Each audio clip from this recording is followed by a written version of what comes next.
I'll never forget the first time my college roommate, Rachel, asked to borrow my favorite sweater. It was a chilly autumn evening, and we were studying for an exam in our dorm room. She said she just needed something cozy to wear to the library, and I handed it over without a second thought. At first, it seemed harmless. She'd return the sweater a day or two later, and we'd chat about our studies or whatever TV show we were binge watching. But then I started to notice she was borrowing my clothes more often. A pair of jeans here, a scarf there. I figured she just didn't have the same style or budget as me, so I let it slide. One day, I was getting ready for a party, and I realized my black dress was missing. I asked Rachel if she'd seen it, and she said she might have borrowed it for a night out with her friends. I reminded her to return it, and she promised she would. A few days later, the dress reappeared in my closet, looking a bit wrinkled but otherwise fine. As the semester went on, I started to notice that Rachel was selling clothes online. She'd post pictures of herself modeling different outfits on Instagram, and I'd see the prices listed in the captions. A pair of boots for $50, a denim jacket for $30. I didn't think much of it, assuming she was just decluttering her own closet. But then I saw a picture of my favorite sweater on her Instagram story, the one I'd lent her months ago. The caption read,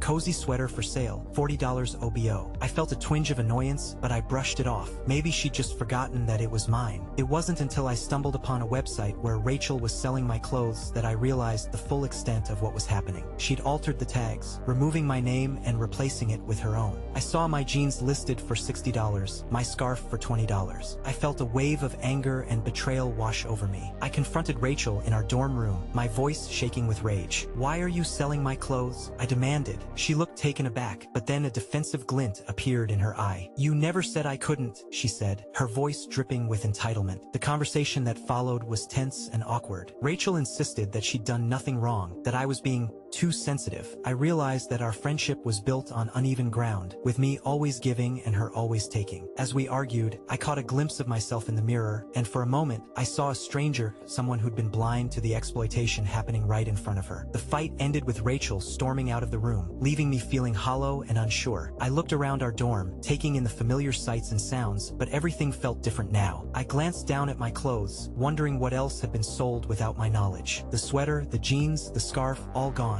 with my trust and friendship sold along with them. As I sat there, surrounded by the remnants of our fractured friendship, I heard Rachel's voice echoing in my mind. "You never said I couldn't." The words hung in the air, a haunting reminder of the boundaries I'd failed to set and the price I'd paid for my own naivety.